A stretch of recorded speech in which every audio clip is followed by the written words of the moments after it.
Yo, what's up, Rufio? What's going on, man? Nothing, brother. What's going on with you, man? Good, man. I'm feeling good. We back in effect. Yeah, yes, the sir. B-side Bodega. You know what I'm saying? And it's beautiful out here, man. Word, it is. Word. It's a nice So, day. I see you got some treats on your feet.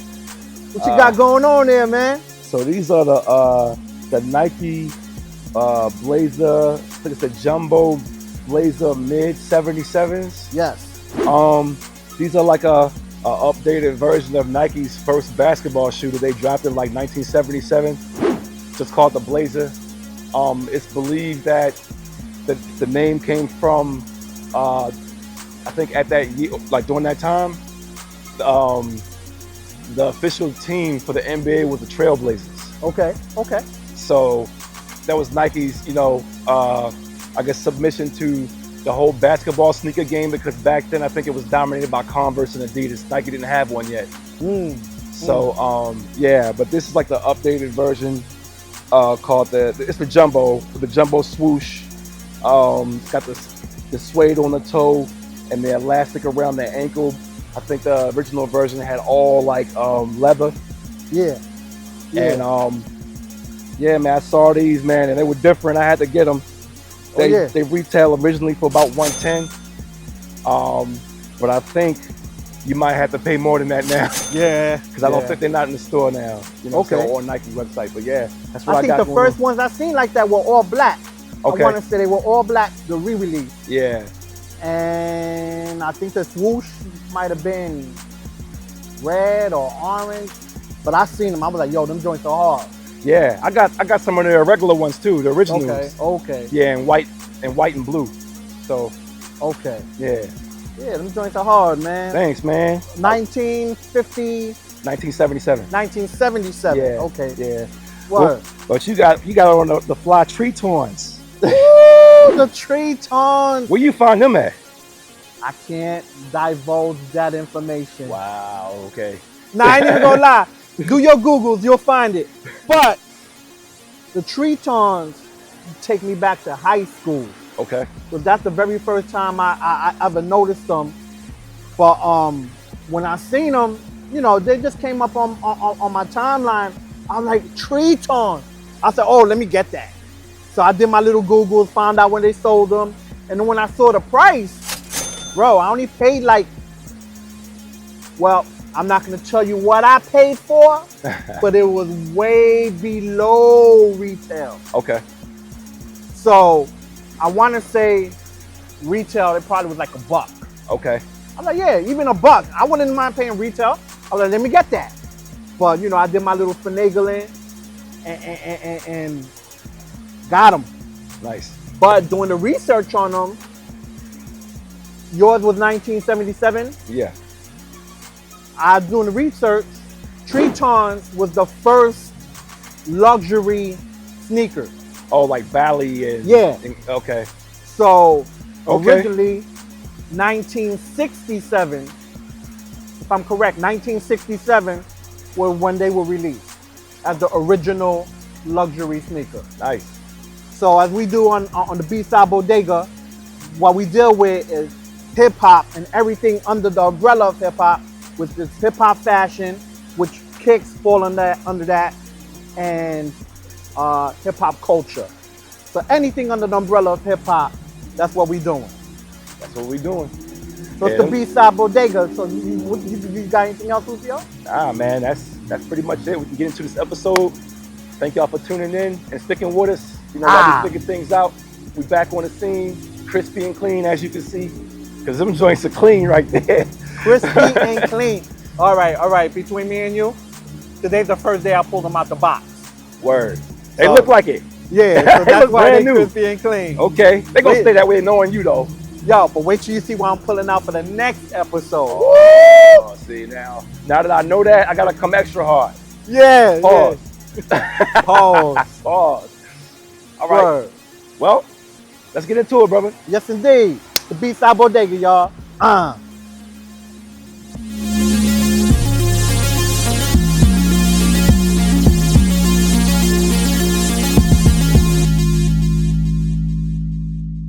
Well, it's the B-side Bodega. Bodega, you know the movement is major. We get it from the ground and don't be asking for no favors. A crew of creators staying fly with the flavors, going hard cause we building a dynasty like the Lakers. No haters could ever stop us or ever top us. We took over the world and left the rest of it behind us. And you were very lucky to find us because some of the greats approve, and I pity you who declined us. We get into the mix discussing music and fashion, then we touch on current events and other things that be happening. Yeah, you could learn a lot from hanging out with these guys. The Bodega on the B-side, The B-side.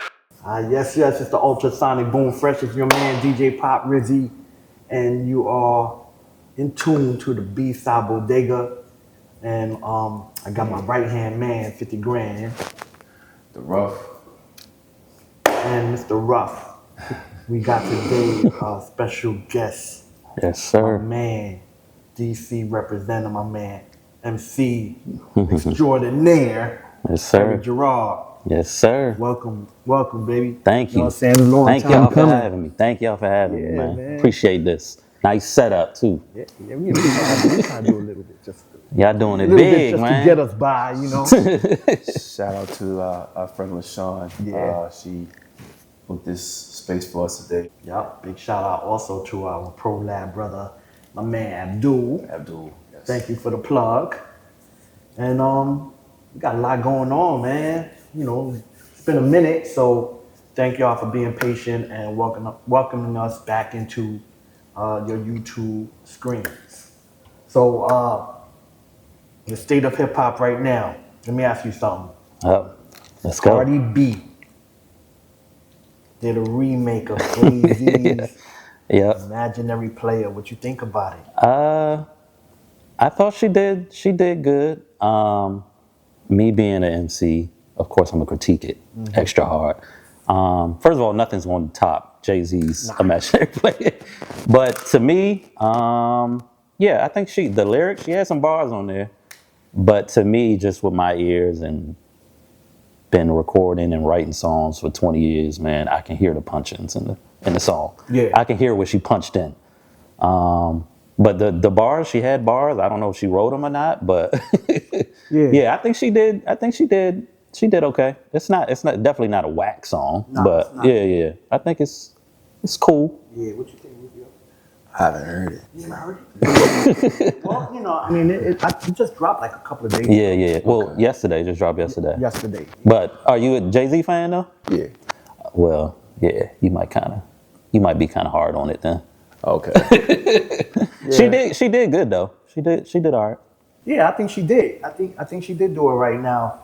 It's like you said, whether she wrote it or not. Right. That's a different story. Now, if she wrote that, I doubt it. then right, I gotta really salute her. Because the lyrics is tight. Yeah. It was on that level of what Jay-Z set the bar to. Yeah, punchlines are there, but her delivery, yeah, she could have did a little. I don't know if it's the accent. The accent kind of got in the way, and this is more of a slower paced song, so you can really hear her accent.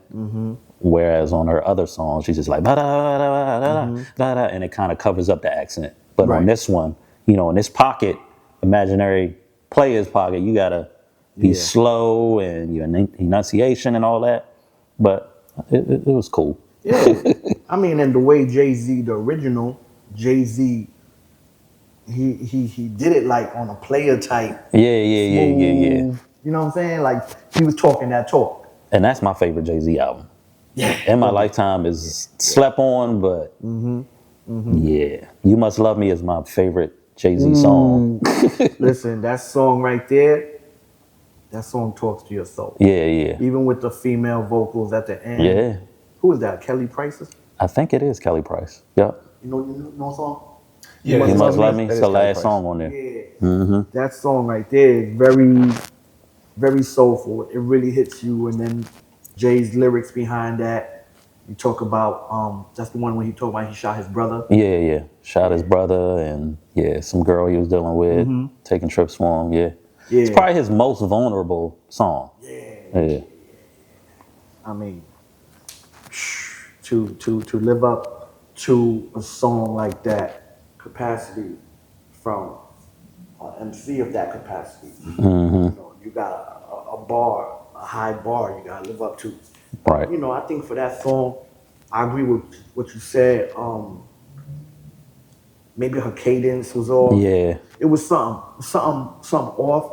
But overall, I do like this song. Yeah. And I'm a Cardi fan. I like Cardi. Yeah. Yeah. I want to see her win. Yeah.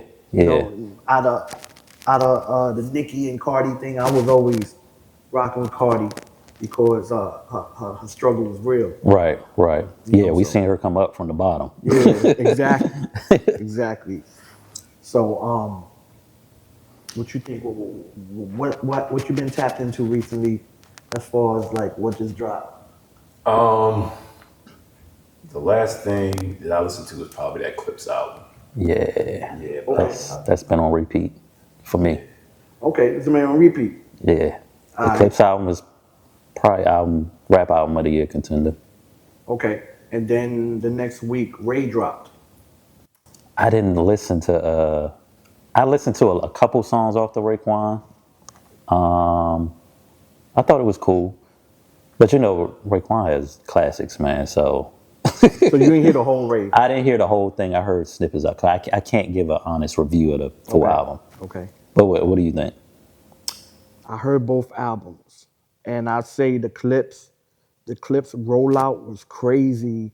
From the interviews they done to the Tiny Desk concert to like a lot of the platforms that they jumped on before the album dropped. So Right. the rollout was Right, all yeah. that, Right. as it should have been. I didn't think the album lived up to the rollout though. Really? Yeah, I mean it's okay, but for the rollout to me, I expected something monumental with that Clips album. You know? Yeah, I guess. But then the Ray album dropped, and I think Ray surpassed.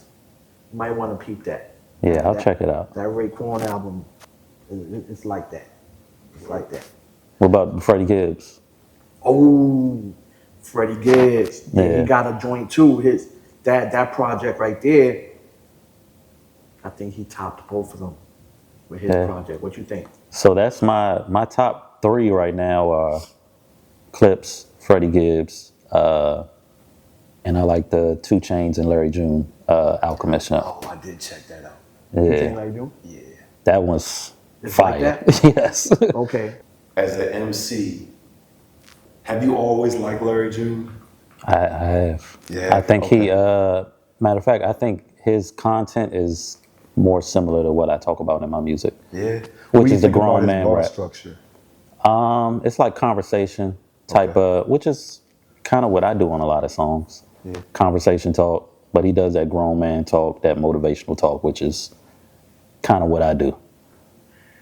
He was an acquired taste for me. I like Oh, him yeah? now. I did not always appreciate what it is that he does.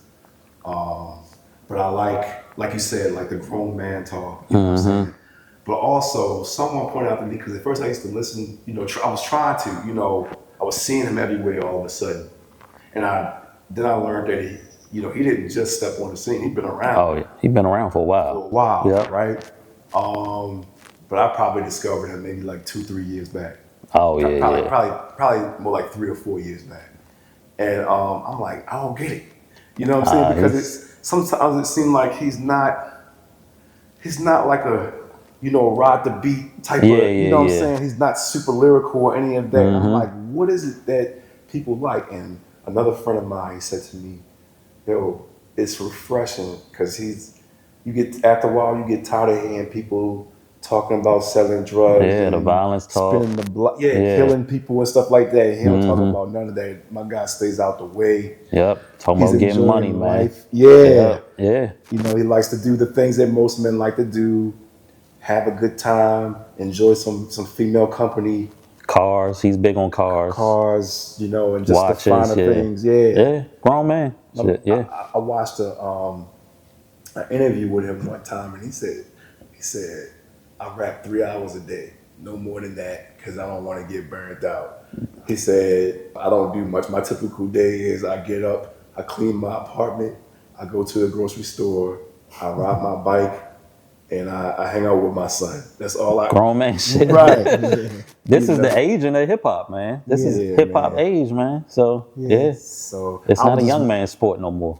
Exactly. And Yeah. I have friends of mine who stopped rapping because they felt like they aged out of it. Nah. And I'm like, man, this is now the reason that it was looked at or perceived as, I don't know, immature or ridiculous for men of a certain age to still be rapping, or even to rap at all, is because at one point in time it was considered a young man's sport, but that's when it was young. Now it's 50 years old. Yeah. There is an audience for mature rap now. Right. There wasn't before. Right. Exactly. It's not like we're supposed to just start listening to the OJs. Right. at a certain Right. age. Yeah. Your audience grows. People don't realize your audience grows with you. They're you, aging right. with you. Yes. So now, if you're 35 and up and you rap about hanging on the block and killing and nah, that's corny. Yeah. Yeah, you need to stop rapping, bro. Like We nah. don't believe you. You need more Yeah, people. yeah. Nobody wants to hear that. But yeah, if you an elder statesman, you rapping about hanging with your kids, and people want to hear that, man, because they can relate to that. They can relate to it, right? Yeah. Yeah. So especially getting money, which is things I rap about, man. I rap about women, motivating women, getting money, family life, everything, everyday stuff. It's just I make it to where it sounds cool. Yeah. Or I'll put that type of content, I'll put it on a trap beat to where from afar it'll sound like, oh, is he doing trap music? But when you really listen to what I'm saying, it's like, oh no, he's dropping gems. Like I got a song called Legacy where it's on a trap drill type beat. But when you really listen to what I'm saying, I'm talking about real estate and investments and stuff like that. So Like yeah. Dolph. Yeah, That's kind of why I like like Dolph. Dolph, Me and Dolph actually had the same birthday. Nice. Wow. Yep. So, if you were to describe your style and the elements of your style, who would you say? Would you say like you're a dash of J mixed with a bit of Jeezy, or how would you describe? Definitely a dash of J, man. Jay-Z is in, I don't care what you say, Jay-Z is in a lot of rappers' DNA, man. You can hear it. Because he's the bar. He's where we want to be.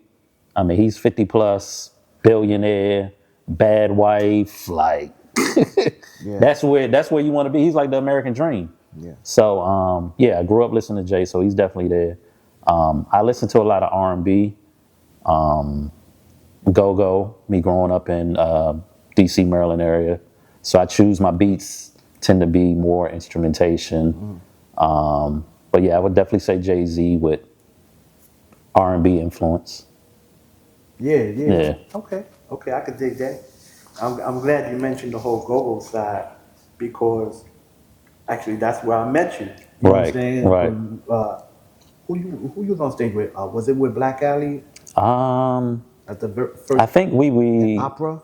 we threw a lot of parties with Black Alley, myself and my man Jason. So I don't think I was actually performing. I think I used to open up before Black Alley came on. Okay. So I would have my own band when I performed. Right. But yeah. Yeah, big shout out to my man Jason, Yes, sir. 626. And actually, if y'all peeped his new video, Jason actually did the editing for it. Right. Very talented brother. Yeah, Very yeah. good brother. Bad to say.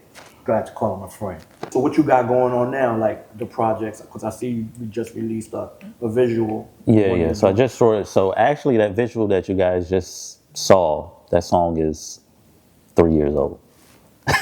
Get out of here. That came out on an album that was released in 2022, which is called Dangerous Heights 2. Okay. So that's my advice I give to a lot of younger artists. I don't care how old your song is. There's still somebody that's never heard it before. Right. So I just posted that. I just did a visual for it, and people were like, "Oh wow, this song is man." I'm like, "Bro, that song has been on streaming for 3 years. Nobody really listened to it." But Wow. yeah, if you put a visual to your stuff, so that's what I might actually do that. Pick a couple older songs that I felt didn't really get the recognition And it you got a deserved. lot of them. Yeah, and do visuals for them. Why not? Yeah, you got a lot of them. So- So look, if you do a visual, right, and you want to do one inside of Bodega, with a man selling Lucy's. You know, I'm your man. I tell every artist that come here the same thing. I'm the bodega man selling the Lucy's. Holla at me. You gotta have a cat in there, right? Yeah, gotta Everybody have the gotta have a cat. cat, Gotta huh? have the cat. See? Exactly. So How many albums do you have? Oh, independent albums. I got Eargasm 2, Forever Driven, like 4. Okay. Yeah. they're You said you've good. been doing it for 20 years? Yeah. So, yeah, since I was teenager, man, I've been writing. But yeah, writing songs, probably close to 20 years, man. Are all your projects available for streaming? Yep. They're all on streaming. Anywhere you can stream. Apple Music, Spotify, whole shebang. So, Yeah. And what I like about Erik Jerrod is that, yo, he's one of them. Like, you could hear him and be like, yo, my man is spitting. You know what I'm saying? Yeah. Like, he's not a regular cat. He's one of them for real. yeah. That I co-sign. Put that stamp on him. There's 2 songs that grabbed my ear. It was the A Million Hours Mm-hmm. and Masterclass. Masterclass. So are you from New York too? No, I'm from Baltimore. Oh, okay. But you more lean towards East Coast type. Yes. Yeah. So those are more I boom appreciate bap. I appreciate some other regions too, music from some other regions too. Like I like Snoop. Mm-hmm. You know, I've always been a fan of Cube and now shoot, Nipsey Yeah. and Kendrick. Yeah. You know what I'm saying? But yeah, I grew up listening, majority to East Coast rap.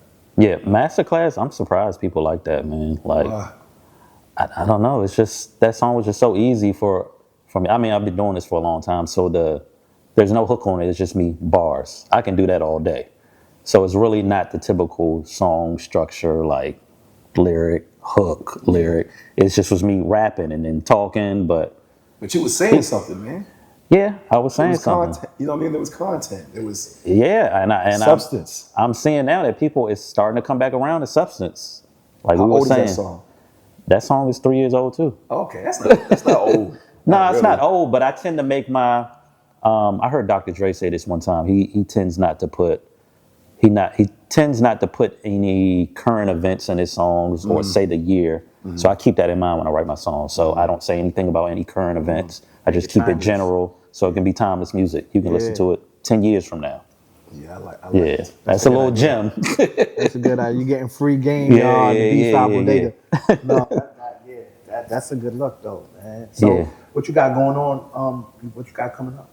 Well, I am working on a project now.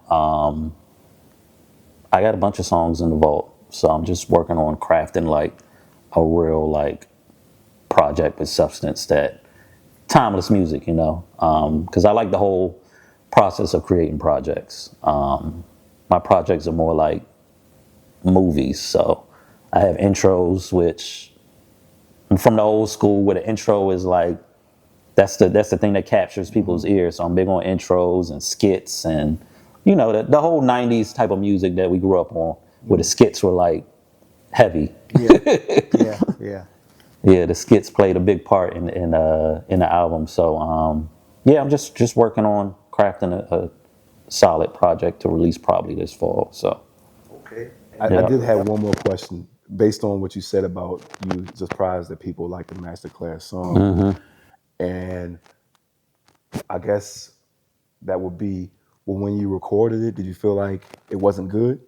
No, I'm not going to say that. It's just with the climate of music. It was when I recorded that song. It was more a lot of drill, like a lot of trap music, like people were leaning towards. And rap was kind of it was descending a little bit. So that Masterclass is like a traditional hip hop boom bap heavy lyric song. So I was just surprised that people were like, "Oh, y'all do want to hear this." So yeah, There's that's all. there's still a big market Yeah, I for that see. traditional hip hop. You know what Yeah. I'm saying? That boom bap. You got a lot of people, our age demographic, that we might listen to trap and drill, but our roots are embedded in boom bap. Yeah. You know. Yeah. So I think one of the best albums to come out, I want to say last year, was that P Rock and Common album. Oh, Oh. yeah. That was nice. Yeah. I would put that on album of the year. Yeah, I would too. last year. Easily. Yeah, I would. You know what I'm saying? So Yeah, there wasn't that many good hip hop albums that came out last year. I think it's starting to make its way back though. Yep. And I'm here for it. You know, I'm definitely here for it. It's refreshing and I'm gonna definitely salute as well as support anybody coming up on that side on the DJ's standpoint. You know, I got the platform for Bushwick Radio where that's all we do is play that type of hip hop. Right. So yeah, I'm all for it. I'm for championing that sector of the music. You know, it's something that I'm always gonna be behind. Yeah. So when we get artists such as yourself, I'm like, oh yeah, come on the show.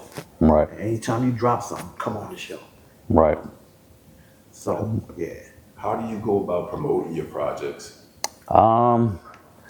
But now, yeah, it's crazy, man. Like I was telling Pop, man, that video for Goat Talk, it was actually a full video, so it's supposed to be like 2 minutes and 30 seconds. But in today's climate, people's attention span is just like that. So we actually cut it down to 60 seconds and posted it on Instagram.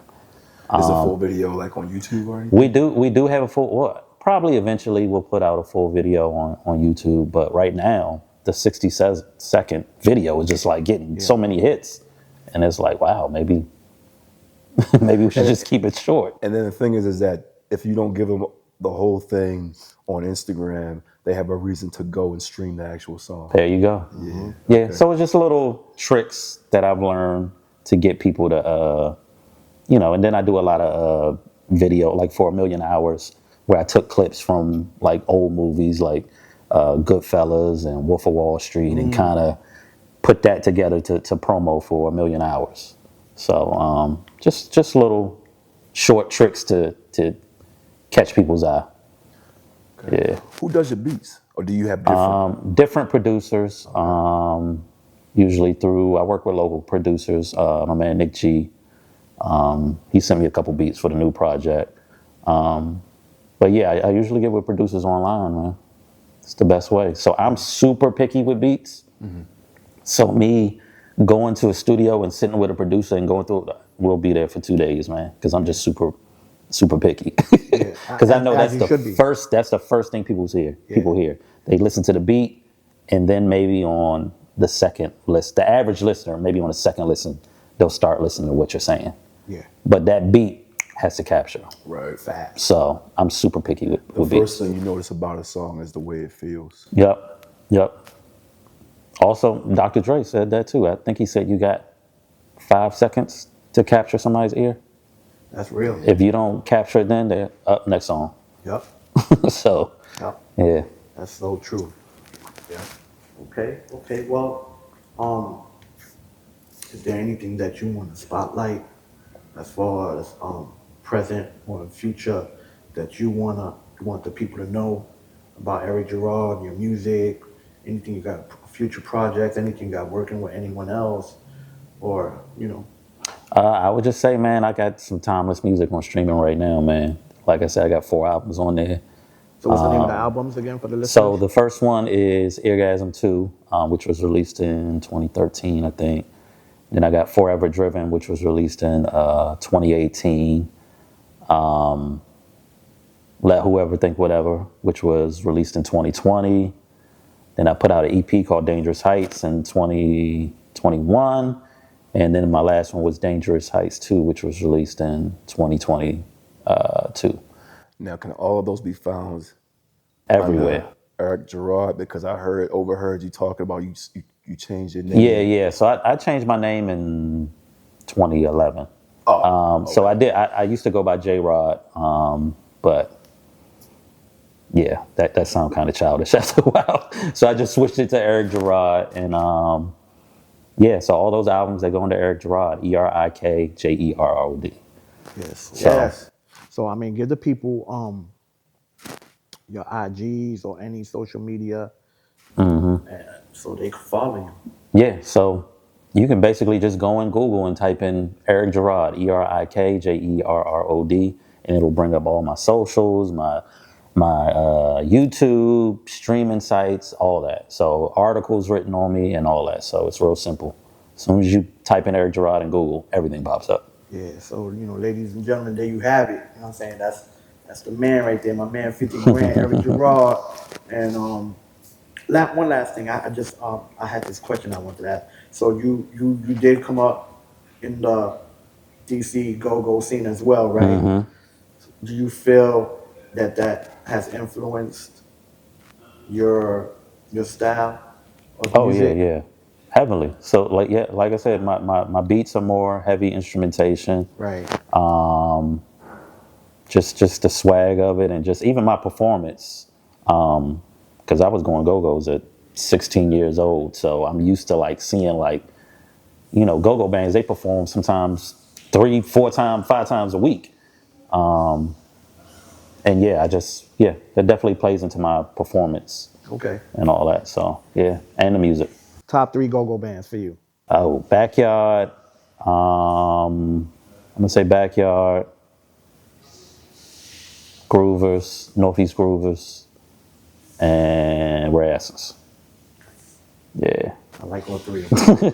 I always said, man, like I really, really, really bang the go-go. I would tell anybody, man, if I grew up in DC, I probably would be in a go-go band. Yeah. For real. Yeah. The music is just so soulful. Right. You know what I'm saying? Yeah. So if you've never been to a go-go and you just heard go-go, it's 2 different things. Right.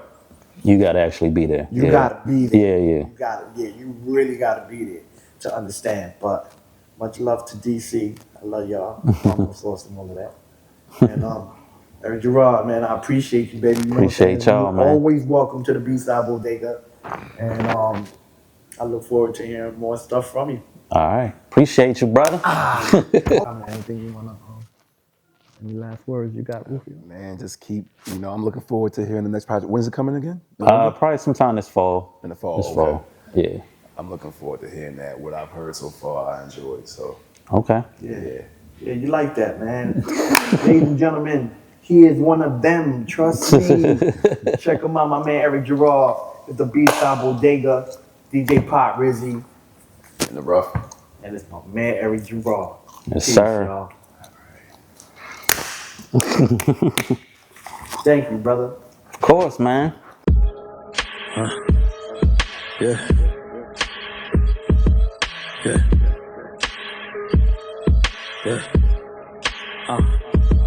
Yeah.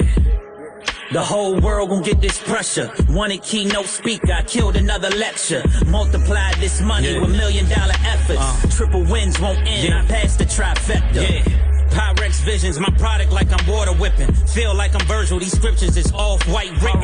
See my lyrics in quotations, the legislation. For the real niggas to follow, I'm speaking motivation. They rooting for me, my look presentable, dressed maturely. Ladies wanna snip on my pics, Baccarat 540. Nah, shorty, the goal is living beyond 40. When you start to limit your life, your mind is thinking poorly.